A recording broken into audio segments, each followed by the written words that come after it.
do I do when I'm broken? When I'm broken, I relish it. That's what I'm gonna do. I'm gonna use it.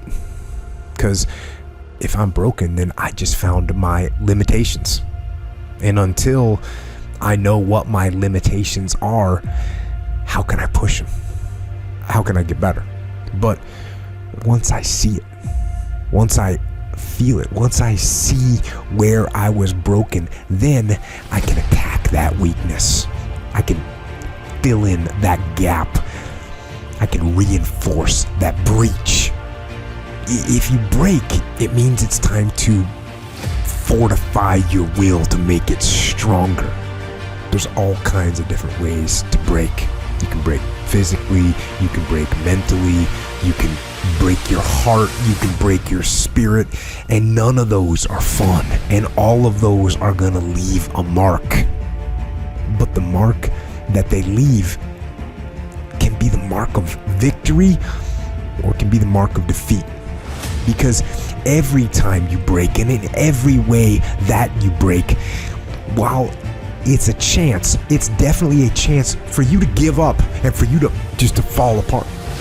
But there's also opportunity. There's opportunity to get stronger and get smarter and get faster and get tougher and get more stable and get more resilient and get better. When you break, you have the opportunity to show the world, the whole world, what you are really made of. So if you break, if you break, the fight isn't over. In fact, if you break, the fight is just beginning. And as you crawl up and out of that dismal and wretched place, you're covered in blood and sweat and dirt and filth as you rise above what you were. And as you take the form of who you are supposed to be, you will see that in the very act of standing up, in the very act of fighting on, you will become and you will remain unbroken. Things go wrong, they always seem to happen at once, and they just compound on top of each other. And it's pretty easy sometimes to feel beaten when you're faced with all those issues and all those problems, and they all hit you at the same time. But let me tell you, that doesn't mean give up. In fact, it means the opposite. It means it's time for you to fight hard, to dig in. It means it's time for you to go on the warpath. And that starts with one of the fundamental laws of combat leadership: prioritize and execute. What's the biggest problem? What's causing the most stress? Family? Okay. Sit them down. Explain where you are at. Be blunt. Be upfront. And then give them the simple plan of how you're going to get things back on track. Don't sugarcoat it. You give it to them straight. Next, you got some late payments. Call those creditors up. Explain to them what's going on. Set up some kind of a minimum payment plan so you can start making some progress and get them off your back. And then you got your job. Right? You're falling behind at work. Okay, talk to your boss. Face it. Tell him that you're going to step up your game. Tell him you're going to be at work early, you're going to be at work late, you're going to be at work during lunch, you're going to be wherever you need to be whenever he needs you to be there. Tell him you're going to get after it. And tell him that you're 100% committed to supporting him and the company and the mission. and then you get started. And I'm going to tell you right now, it won't be easy. It will be hard because life is hard. That's what life is. And these challenges that you face, they're going to do their best to take you down. Do not let them.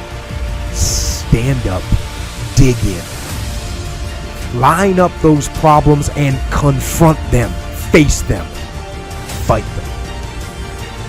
Do not let them bring you down. In fact, let those challenges raise you up. Let them elevate you. Let their demands and their trials make you stronger. Let the adversity you face today turn you into a better person tomorrow. So in the future, you look back at these struggles and you say to them, "You made me better." Hey, what does Ryan Seacrest, Tom Cruise, Oprah, Steven Spielberg, Donald Trump, Joan Rivers, Warren Buffett, Gordon Ramsay, Michael Jordan, Kobe, Tim Tebow, they all have one major thing in common, dude. These people hammer. They beat it to death, okay? Look at Tom Cruise, man. Look at his career. He works constantly. So look, you want to get your work ethic so high that people actually admire you. I'm going to ask you a question right now. Because of your unbelievable work ethic. If you can't answer yes to that, man, you're not going to get in that top 10%. You got to get at the top. People need to know you for one major thing first. He works. He produces. The guy's there every day. The guy's pushing and shoving. Because the truth is, no matter how good your ideas are, how good your art is, or how good your skill set is, if you're not working, man, if you're not vibrating at a frequency that people say, "My God, I got to do all that." If you're not vibrating at that rate, 10x levels, massive action, tremendous work ethic that's just a muscle now, and it's just a discipline in your life, and it's a way, it's a normal way that other people think is abnormal. Look, if you're not working at that level, you're not going to make it. Get your work ethic in, man. It's the American way. Work ethic. What I could control was my work ethic. You've heard me speak many times about outworking everybody, but I think that just feels good when we hear it, but most people don't take it seriously. If you think that I have a little bit of success in my life, I can tell you what I attribute it to. Yes, self-confidence, yes, mindset, visualization, goals, all the things I talk about all the time. Listening skills, influence, energy transfer, how to be happier, all of that stuff applies. When you get to winning, for me, it's come down to maxing out. And what maxing out means is you do one more at least than you think you're capable of. So when you're done, whatever you're doing, whether it's at the gym or phone calls or meetings or in sports, one more shot, one more throw, one more swing of the golf club or the baseball bat, the separator is for the winners, they do one more. I'm addicted to one more. And so I want your mantra going forward to be one more. What does that look like if we're working out? That means when we're in the gym and we say, I'm gonna do 5 sets of 10, I'm crazy. Like I'm a psycho because I want to win. I want to be somebody. I want to separate. I want to compete. And the way I do that isn't with my giftedness, because I wasn't born with a bunch of gifts. And I think gifts are crap.